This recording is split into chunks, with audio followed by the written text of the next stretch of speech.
Hello everyone, ही आहे air sealer machine आणि आज आपण बघणार आहोत की एअर सीलर मशीनचे पार्ट्स आणि त्याचा डेमो।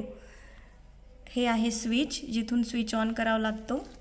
हे आहे इनलेट आणि हे आहे एअर सीलर मशीनचे आउटलेट।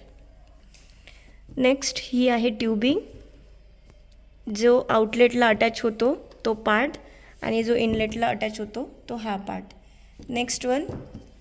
नेक्स्ट आहे हा पोर्ट, ज्यामध्ये आपण ट्रोकार इन्सर्ट करतो। हा आहे त्याचा कवर आणि हा आहे त्याचा ट्रोकार। हा आहे आपला साधा पोर्ट, ज्याला आपण एअर सीलर वापरू शकतो आणि साध्या पोर्टला अटॅच होणारा हा ट्यूब, हा त्याचा अटॅचमेंट्स। आता आपण बघणार आहोत air sealer machine laparoscopic surgery दरम्यान कशी ऑपरेट करायची। तर सगळ्यात सुरुवातीला हा आहे ट्रोकार, देताना हा पोर्टमध्ये अटॅच करून द्यावा।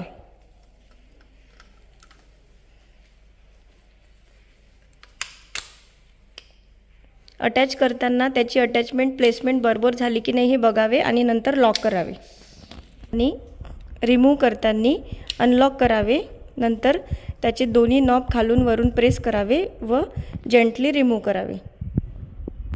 ट्रोकार पोर्ट आतमध्ये गेल्यावर ट्रोकार काढल्यावर मेक शुअर दॅट की याची कॅप लावलेली असावी, अन्यथा तो लीक होण्याची शक्यता आहे।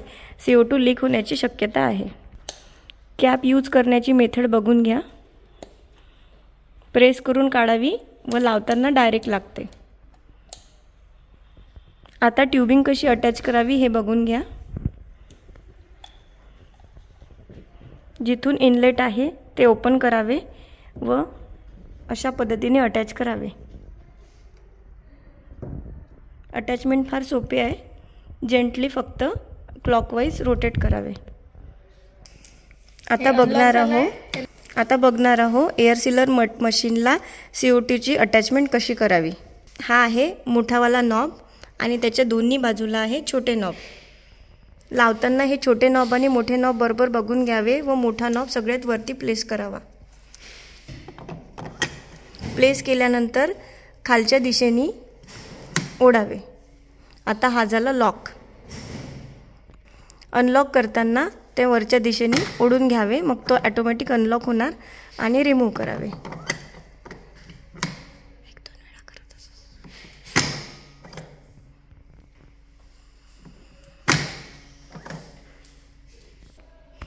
तर हा होता एअर सीलरचा पोर्ट। या व्यतिरिक्त साध्या जर पोर्टला आपल्याला एअर सीलर लावायचा असेल तर त्याच्यासाठी सुद्धा कनेक्शन आहे, ते बघून घ्या।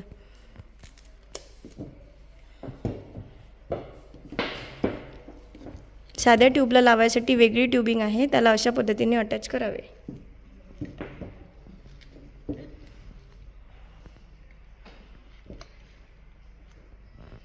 साध्या 12 mm च्या पोर्टला हा ट्यूब अटॅच होतो।